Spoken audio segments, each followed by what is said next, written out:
ada baiknya kita berdoa terlebih dahulu, dan doanya dipimpin oleh Humaydi. Sebelum kita mulai pelajaran, ada baiknya kita berdoa dimulai.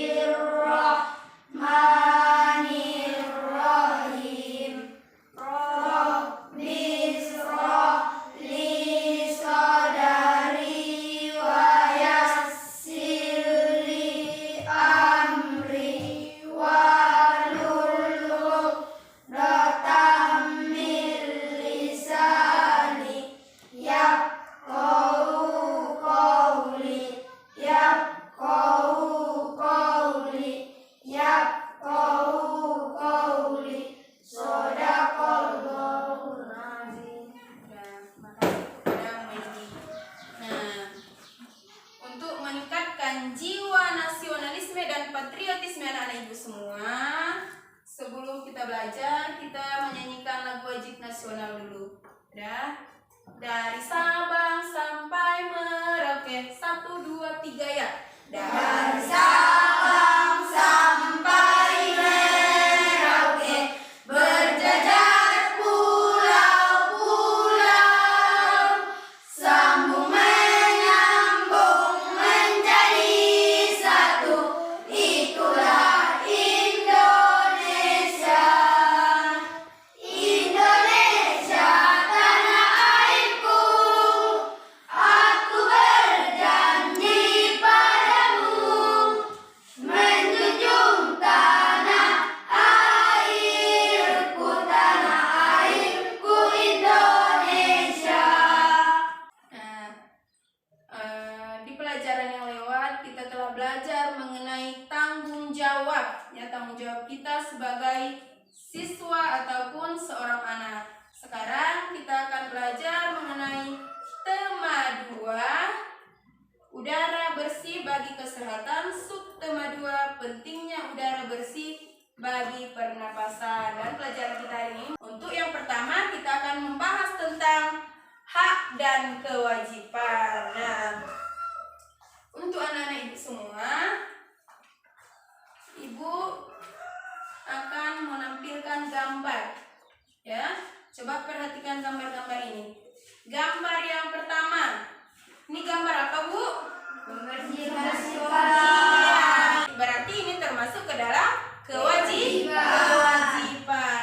Coba kalau gambar yang ini, membersihkan halaman rumah. berarti ini kewajiban kita sebagai anak-anak di rumah atau di sekolah? Di rumah. Nah, ya. Nah, berdasarkan gambar-gambar yang Ibu tunjukkan, berarti coba Siraki, apa yang dimaksud dengan kewajiban?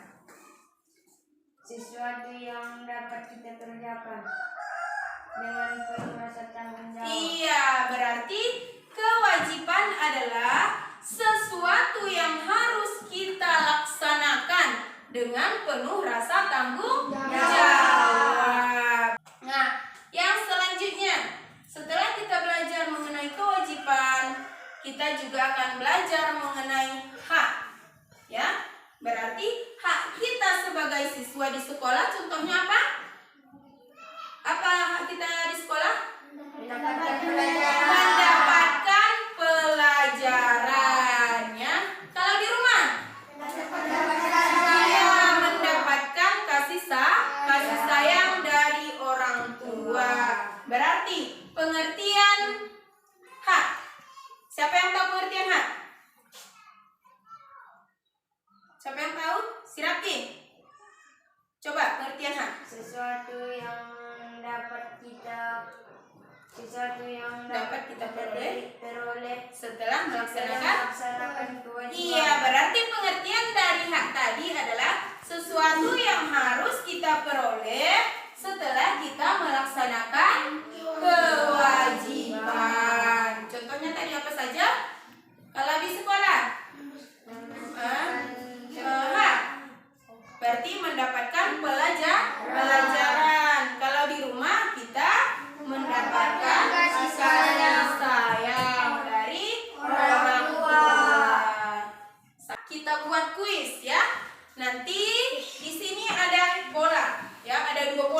di dalam bola ini sudah Ibu tuliskan pertanyaan mengenai hak dan kewajiban.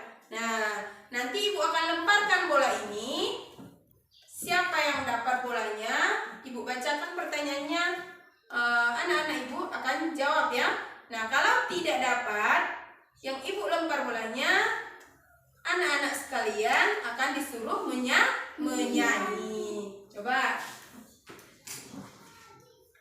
Ibu lemparkan si Agil. Ambil. Dan ambil pertanyaannya. Ibu bacakan.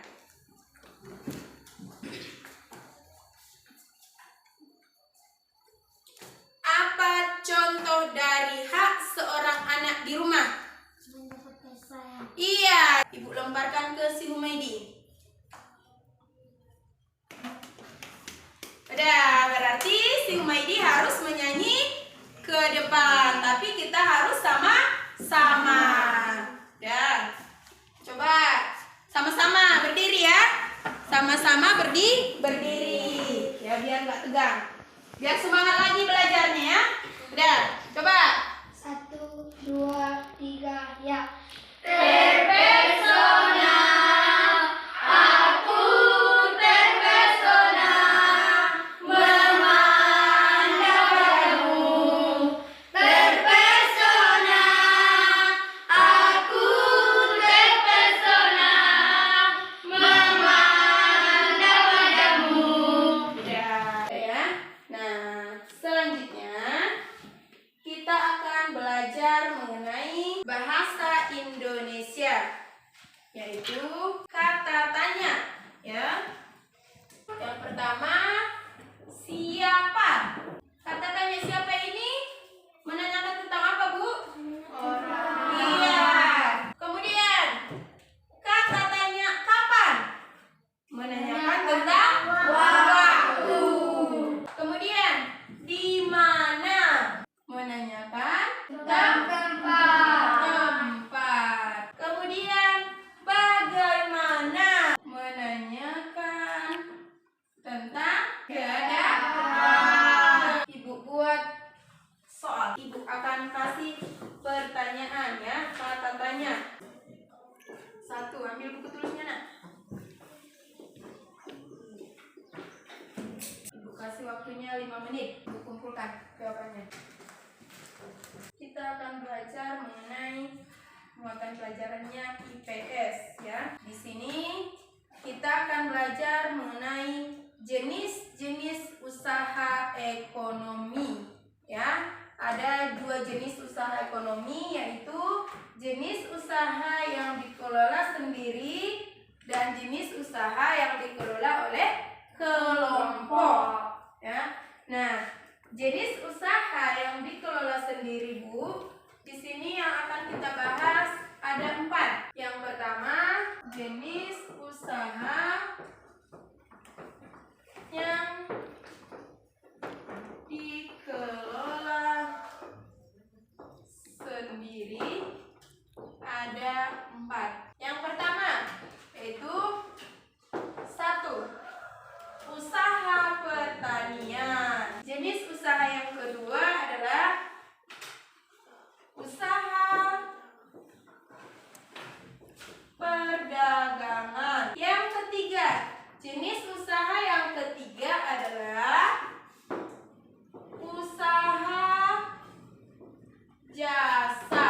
Yang keempat adalah industri kecil. Selanjutnya itu ada usaha yang dikelola oleh kelompok. Usaha yang dikelola kelompok ini terbagi, kalau di pelajaran kita ini ada 5. Yang pertama firma, yang kedua CP, yang ketiga perseroan terbatas atau PT, yang keempat itu BUMN. Apa BUMN? Badan Usaha Milik Negara ya. BUMN adalah sebuah perusahaan yang seluruh atau sebagian modalnya dimiliki oleh negara ya. itu dimiliki oleh negara. BUMN dapat terbentuk perusahaan umum atau perum dan perseroan terbatas. Berarti BUMN ini ada perusahaan umum atau perum, juga ada PT. Ya, itu dia kalau BUMN. Kemudian yang terakhir adalah koperasi.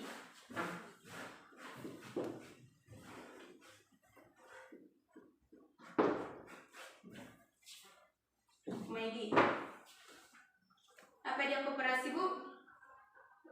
Apa koperasi? Siapa yang tahu? Siapa yang tahu koperasi? Koperasi adalah merupakan usaha bersama berdasarkan asas kekeluargaan. Nah, di dalam koperasi semua anggota wajib membayar simpanan pokok dan simpanan wajib. Itu dia kalau tentang koperasi.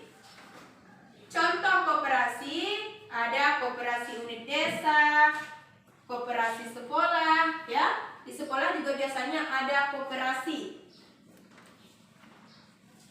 Sampai di situ ada yang kurang jelas? Ada yang kurang jelas, Bu?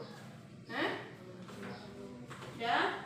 Kalau nanti tidak ada pertanyaan, kita akan melanjutkan ke LKPD. Sekarang Ibu akan bagikan LKPD-nya. Jawab di buku tulis masing-masing. Ibu akan kumpulkan LKPD-nya. Sekarang Ibu akan membuat kesimpulan pelajaran kita hari ini untuk menutup pelajaran, ya. Nah, kita telah belajar mengenai hak dan kewajiban, di mana pengertian hak adalah segala sesuatu yang kita peroleh setelah melaksanakan kewajiban. Kalau dia tadi kewajiban adalah segala sesuatu yang harus kita laksanakan atau kerjakan dengan penuh rasa tanggung jawab. Ya. Nah, selain itu kita telah belajar juga mengenai bahasa Indonesia, mengenai kata tanya apa, siapa, mengapa, dan bagaimana. Dan selanjutnya untuk pelajaran IPS kita telah membahas mengenai jenis-jenis usaha ekonomi, baik yang dikelola oleh sendiri maupun perseorangan maupun kelompok. Kalau dia tadi jenis usaha yang dikelola oleh perseorangan, ada di situ jenis usaha pertanian, usaha perdagangan, kemudian usaha jasa dan industri kecil. Kemudian kalau dia jenis usaha yang dikelola oleh kelompok, ada firma, persekutuan komanditir atau CV, perseroan terbatas atau PT, BUMN, dan koperasi. Ya, semoga pelajaran kita hari ini, apa yang anak-anak Ibu dapatkan, bermanfaat. Nah, untuk menutup kegiatan pelajaran kita hari ini,